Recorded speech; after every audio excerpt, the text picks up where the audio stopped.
जय Hind cadets. NCC commando S K YouTube channel पर आपका स्वागत है। मैं senior under officer Shiv Kundan आज राष्ट्रीय एकता की तीसरी क्लास लेकर आया हूँ। चलो समय बर्बाद किए बिना हम पढ़ते हैं आगे। क्वेश्चन नंबर 21, रिक्त स्थानों की पूर्ति कीजिए। भारत के सर्वप्रथम नोबेल पुरस्कार विजेता कौन है? रविंद्रनाथ टैगोर। नंबर 2, खाली जगह राज्य में अमरनाथ मंदिर हैं जम्मू कश्मीर में। सिख धर्म का पवित्र ग्रंथ खाली जगह है गुरु ग्रंथ साहिबा। सिख धर्म का सबसे पवित्र ग्रंथ है। महाराणा प्रताप का जन्म कहाँ हुआ था? चित्तौड़गढ़ में। भारत की आज़ादी की प्रथम लड़ाई कब लड़ी गई थी? सन 1857 की क्रांति थी भारत की आज़ादी की प्रथम लड़ाई। क्वेश्चन नंबर 22, राष्ट्र निर्माण के प्रमुख आधार लिखो। भौगोलिक एकता, ऐतिहासिक एकता, राजनीतिक एकता, सामाजिक सांस्कृतिक एकता। नंबर 5, मानसिक एकता, धार्मिक समन्वय, जातीय एकता, राजनीतिक चेतना और आर्थिक हित। क्वेश्चन नंबर 23, भारत में राष्ट्र निर्माण के संबंधी कारक लिखो। औद्योगिक एवं नगरीकरण। नंबर 2, शिक्षा और विवाह। नंबर 3, वैज्ञानिक विकास। नंबर 4, सामाजिक आर्थिक नियोजन। नंबर 5, प्रजातांत्रिक प्रणाली की स्थापना। नंबर 6, सांस्कृतिक। नंबर 7, लौकिकीकरण। नंबर 8, पश्चिमीकरण। नंबर 9, सामाजिक आंदोलन एवं विकास। क्वेश्चन नंबर 24, राष्ट्र निर्माण में आने वाली समस्या लिखो। सांप्रदायिकता, जातिवाद, भाषावाद, धार्मिक कट्टरता, रूढ़िवादिता, अशिक्षा। ये राष्ट्र निर्माण के लिए बाधा डालने वाली चीज़ें हैं। क्वेश्चन नंबर 25, निम्नलिखित दिवस कब मनाए जाते हैं? थल सेना दिवस 25 जनवरी को। कारगिल विजय दिवस 26 जुलाई को। नौसेना दिवस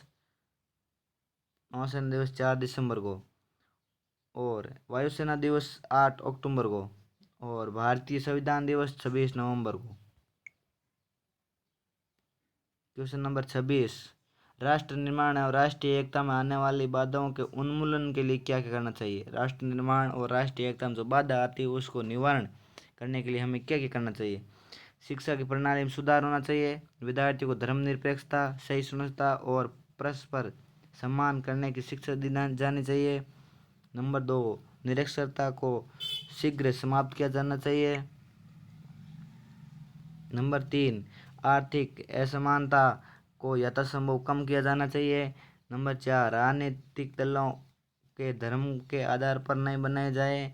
नंबर 5, प्रत्येक नागरिक को राष्ट्रभाषा, राष्ट्रीय ध्वज, राष्ट्रीय गान का सम्मान करना सिखाना जाना चाहिए।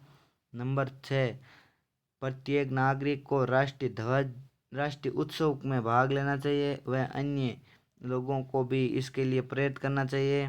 नंबर 7, अपने आसपास स्कूल, घर, कॉलेज, दफ्तर व सड़कों पर भी स्वच्छता बनी रखनी चाहिए।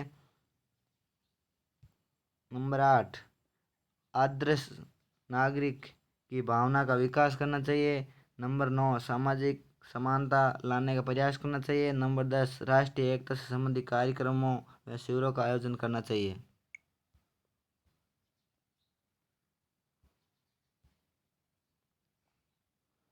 क्वेश्चन नंबर 27, निम्नलिखित शहर किस नदी के किनारे बसे हुए हैं? सूरत तापी नदी किनारे बसा हुआ है। वाराणसी गंगा नदी किनारे बसा हुआ है। नासिक गोदावरी नदी किनारे बसा हुआ है। बद्रीनाथ अलकनंदा नदी किनारे बसा हुआ है। कटक महानदी किनारे बसा हुआ है। नागरिक किसे कहते हैं? 5 नंबर का क्वेश्चन आएगा ये। एक समुदाय का सदस्य जो देश के प्रति निष्ठा रखता है और देश के संविधान द्वारा दिए गए संरक्षण और अधिकारों का पात्र होता है वह एक नागरिक कहलाता है। भारत की नागरिकता प्राप्त करने के लिए रास्ते बताओ। यदि आप किसी बाहर देश के हो तो भारत की नागरिकता प्राप्त करने के लिए आपको क्या क्या करना चाहिए? नंबर 1, जन्म से नागरिकता प्राप्त कर सकते हैं।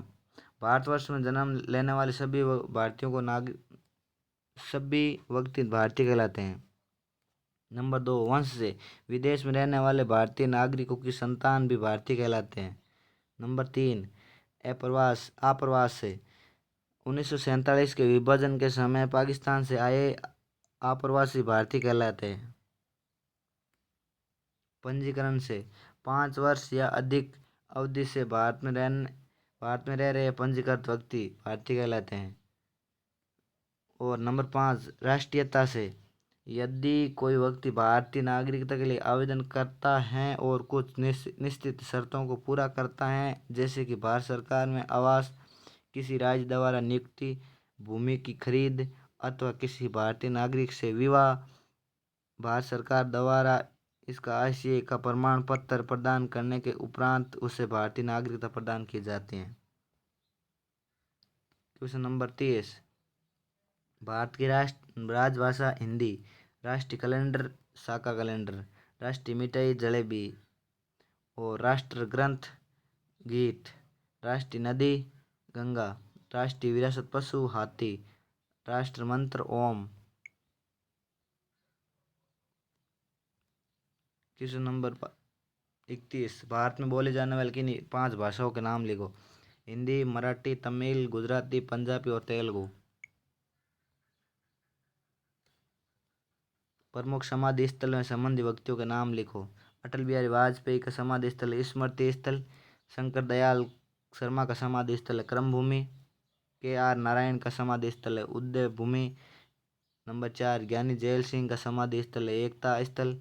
और नंबर 5, जगजीवन राम का समाधि स्थल है समता स्थल।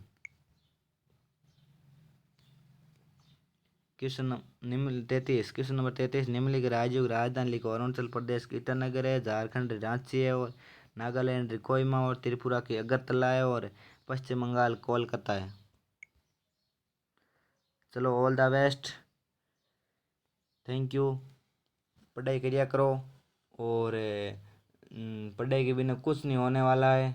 चलो, हम अगले नए टॉपिक, ये टॉपिक कंप्लीट हो गया है और नए 4 नंबर टॉपिक के साथ मिलते हैं। Thank you.